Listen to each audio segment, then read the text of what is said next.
Hello student, today we study a poem of class 6. The name of the poem is The Kite, composed by Harry Bain. Poet has drawn a beautiful picture of the flying kite through his words in this poem. So we start the poem.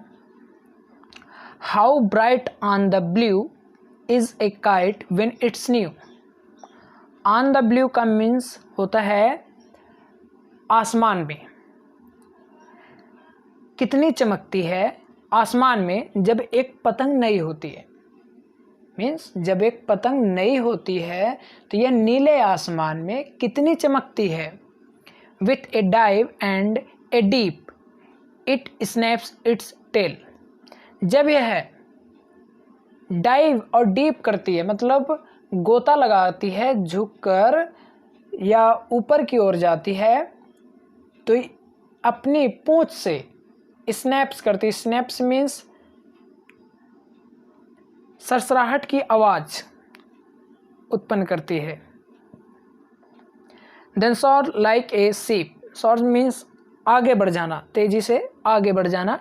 यह जहाज की तरह आगे बढ़ जाती है। With only A cell, केवल एक पाल के साथ। पाल जैसे कि आप देख सकते हैं इस पिक्चर में। As over tides of wind it rides, climbs to the crest of a gust and pulls, then seems to rest. हवाओं पर यह सवार होकर समुद्र की लहरों पर चढ़ जाती है। क्लाइम्स टू द क्रेस्ट, लहरों की चोटियों पर चढ़ जाती है तेज हवाओं के साथ। देन सीम्स टू रेस्ट, और तब यह तेज हवाओं के साथ जब यह ऊपर उड़ने लगती है तो स्थिर हो जाती है। एज विंड फॉल्स, जैसे ही हवा मंद पड़ती है। When string goes slack you wind it back.